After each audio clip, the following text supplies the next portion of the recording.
नमस्कार, स्वागत है आपका लाइव लगातार में। मैं हूं गौरव प्रकाश। धरना प्रदर्शन आमतौर पर किसी कार्यालय के सामने देखने को मिलता है, लेकिन हजारीबाग में शमशान घाट में आज धरना पर बैठे हुए हैं कुछ लोग। समाजसेवी हैं, कुछ राजनीतिक दल से उनके ताल्लुकात है, वो बैठे हुए हैं। 1 दिवसीय धरना है और ये नगर निगम के द्वारा जो विद्युत सौदागृह यहाँ बनाया गया है, अब पिछले 4 सालों से वो बंद पड़ा है और वो अब कबाड़ का रूप धारण कर लिया है। इस कारण इसको देखते हुए ये लोग धरना पर हैं। हम लोगों से बात करेंगे और जानने की कोशिश करेंगे आखिर क्या कारण रहा है कि उन्हें आज यहाँ धरना पर बैठना पड़ा। अगर इसके बारे में बात की जाए तो बगल में ही डेड बॉडी है, वो यहाँ पर अंतिम संस्कार होता है। यहाँ जो है उनसे बात करेंगे, जानने की कोशिश करेंगे आखिर आमतौर पर लोग कार्यालय के सामने बैठता है, आप लोग नगर निगम के सामने बैठ सकते हैं, आखिर क्या कारण हुआ है कि शमशान घाट में धरना में बैठना पड़ रहा है? देखिए, हम लोग का उद्देश्य किसी कार्य को अवरोध करना नहीं था। हम लोग का उद्देश्य यह था कि नगर निगम और जिला प्रशासन के संज्ञान में जाए कि यहाँ पे विद्युत सौदागृह भी है जो नगर निगम का एसेट है, लेकिन नगर निगम ने अपने एसेट को डेड एसेट में बदल दिया पिछले 4 वर्ष 8 महीने, लगभग 5 वर्ष से। तो हम लोग उनके संज्ञान में लाना चाह रहे हैं कि इसे चालू कराया जाए। कोई भी नगर निगम का प्रॉपर्टी होता है तो वो तो नगर निगम का प्रॉपर्टी हुआ, ध्यान उनको देना है, उनके आदमी को मेंटेन करना है। 5 साल हो गया, कोई मतलब नहीं। नगर निगम का बस एक काम हो गया है, टेंडर निकालना, ठेकेदारी देना और कमीशन लेना। तो ये कमीशन और ठेकेदारी से तो नगर निगम चलेगा नहीं। पूरा हजारीबाग शहर बर्बाद हो गया इसी कारण से। चौक चौराहों का सुंदरीकरण के कारण बर्बाद हो गया हजारीबाग शहर, और अच्छा सुंदर बनाया जा सकता था। मेरा ये कहना है कि इसे जल्द से जल्द चालू कराया जाए। चालू हो जाएगा तो लोगों का समय बचेगा। दूसरा पॉइंट ये है कि जिस कंपनी ने इसे बनाया था उसका अग्रधन राशि यहाँ जमा है नगर निगम के पास। कंपनी को बुलाना चाहिए, कंपनी को बुलाकर जो भी उनका अग्रधन है उसे दे और उनको कहा जाए कि इसको फिर से चालू करें। अगर कोई प्रॉब्लम है तो वो लोग ठीक कर देंगे, लेकिन यह नगर निगम का काम है, इसको कोई दूसरा नहीं करेगा। नगर निगम को कोई मतलब नहीं है यहाँ से। इतना अच्छा सुंदर सा व्यवस्था है, भूतनाथ मंडली इतना मेंटेन करती है, लकड़ी का व्यवस्था करती है, लेकिन नगर निगम की तरफ से कोई व्यवस्था नहीं है।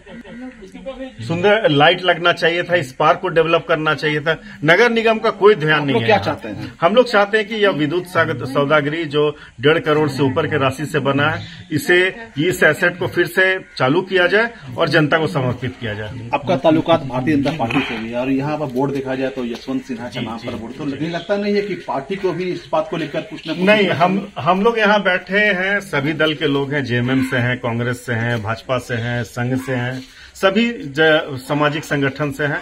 हम लोग का ये राजनीतिक मंच नहीं है। हम लोग समाज की तरफ से, हजारीबाग की तरफ से बैठे हैं कि संज्ञान में जिला प्रशासन को, नगर निगम को जाए। यहाँ पे ये स्टार्ट होना चाहिए। अपने स्तर से भी हम लोग कोशिश करेंगे पहुंचाना, लेकिन आप लोग भी एक माध्यम है, आप लोग एक स्तंभ है लोकतंत्र के, आपके माध्यम से जाएगा तो बात जल्दी पहुंचेगी। आखिर मैडम यहाँ बैठी हुई हैं, आपकी सरकार भी है, तो क्या धरना तक ही रहेगा कि बात वहां तक पहुंचेगा? बिल्कुल धरना तक नहीं रहेगा। धरना में बैठे हैं इसका ये मतलब नहीं है धरना में ही खत्म हो जाएगा।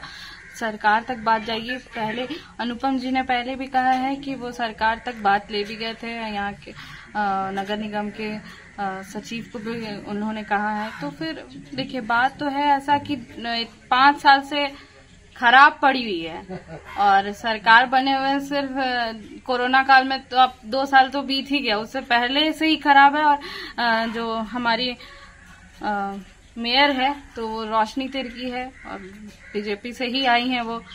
तो इसका तो हम लोग देखिए इतना साल से खराब पड़ा है, तो जो चीज पब्लिक के टैक्स से बना है, पब्लिक के पैसे से बना है, उसका लाभ पब्लिक उठा नहीं पा रही है 5 साल से। और इस चीज का बहुत जल्दी ठीक करवाना चाहिए, यही मैसेज है उनके लिए कि जल्दी से जल्दी। अब आपको हम लोग ले चलते हैं जहाँ पर ये मशीन है और वो काम नहीं कर रहा है, कि कैसे बना है, क्या समस्या है, उसे भी देखने की कोशिश करें। लेकिन ये पहली बार ऐसा हुआ है कि स्मशान घाट पर लोग विद्युत सौदागृह को चलाने के लिए बैठे हैं। ये जगह है जहाँ पर डेड बॉडी जलता है और इसके ठीक बगल में वो बिल्डिंग है। इस खबर को पहले भी हम लोगों ने दिखाया है और बताया है कि आखिर ये विद्युत सौदागृह बन जाता तो लोगों को लाभ होता। देखिए, बहुत ही साफ सुथरा बोर्ड है।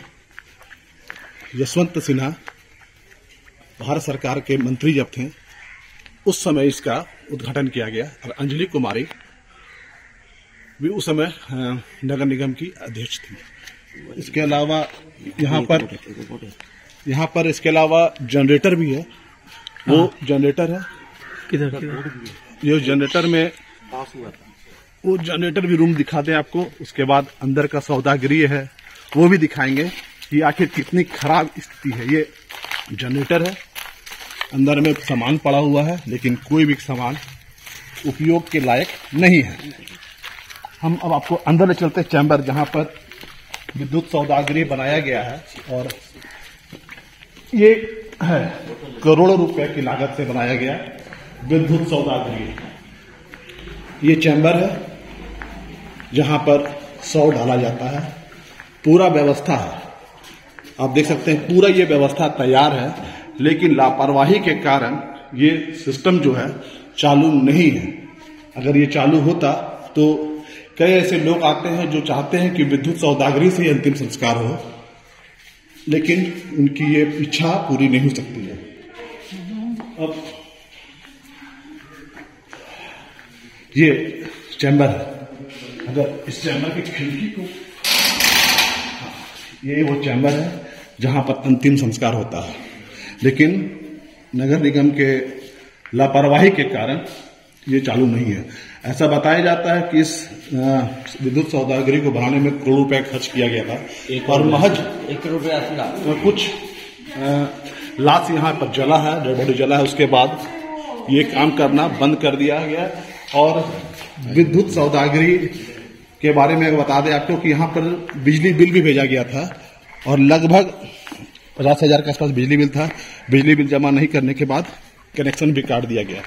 जनरेटर है जिससे ये चलाने की कोशिश की गई, लेकिन वो जनरेटर से भी ये चला नहीं।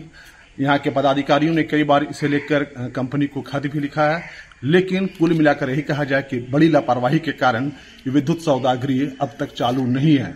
अब इसे चालू कराने के लिए यहाँ के समाज सेवी कई राजनीतिक दल के नेता धरना पर बैठे हैं ताकि सरकार का ध्यान इस पर आकृष्ट किया जाए। गौरव प्रकाश, लगातार.in, हजारीबाग।